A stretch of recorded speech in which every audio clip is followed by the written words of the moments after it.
Mtazamaji wa Jambo TV, waziri mkuu wa zamani wa Kenya ambaye pia alikuwa kiongozi wa upinzani Raila Odinga alifanya mambo mengi katika siasa ambayo yanamfanya kumbukwe zaidi na Wakenya na dunia kwa ujumla, na haya hapa ni baadhi ya matukio ambayo yanamfanya Odinga kukumbukwa zaidi. Kwanza ni tukio la tarehe 30 mwezi Januari mwaka 2018 katika uwanja wa Uhuru Park, Nairobi, ambapo kiongozi huyo alijitangaza kuwa rais wa Kenya, ikiwa ni hatua ya kuonyesha upinzani wake dhidi ya serikali ya Rais Uhuru Kenyatta ambaye alichaguliwa katika uchaguzi wa mwaka 2017. Raila Amolo Odinga, in full realization of the high calling, assumed the office of the People's President of the Republic of Kenya. So help me God.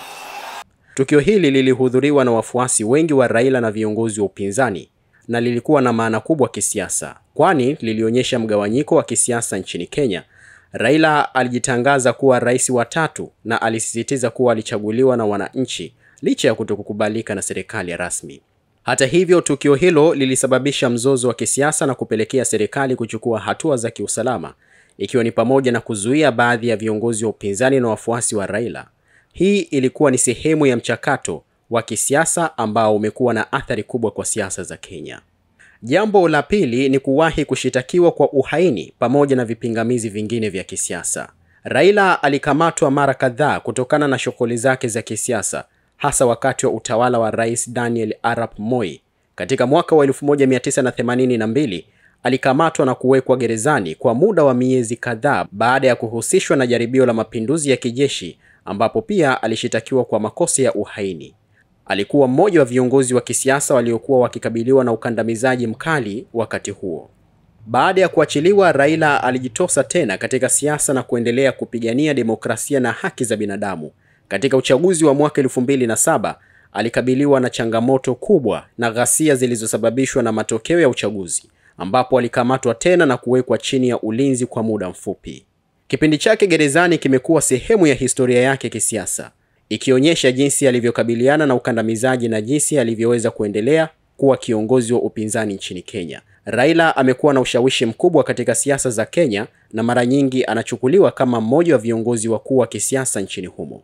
Jambo la tatu ni kuhusika kwake katika upatikanaji wa katiba mpya nchini Kenya. Baada ya ghasia za uchaguzi wa mwaka 2007, Raila alihusika katika kuunda mkataba wa umoja wa kitaifa ambao ulileta amani na kuanzisha serikali ya umoja.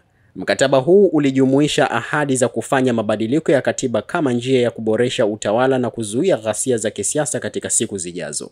Raila alihusika katika kuanzisha na kuunga mkono kamati mbalimbali za mabadiliko ya kikatiba, ikiwa ni pamoja na kamati ya mabadiliko ya katiba ya Wanjiku Constitution Review Commission, ambayo ilikusanya maoni kutoka kwa wananchi kuhusu mabadiliko yanayohitajika. Raila alikuwa mmoja wa viongozi wakuu katika kampeni ya kuunga mkono katiba mpya.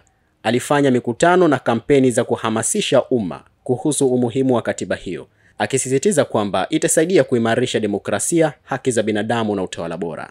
Mtazamaji wa Jambo TV, huyo ni Raila Odinga na mambo muhimu katika ukuaji wa Kenya inayoshuhudiwa sasa.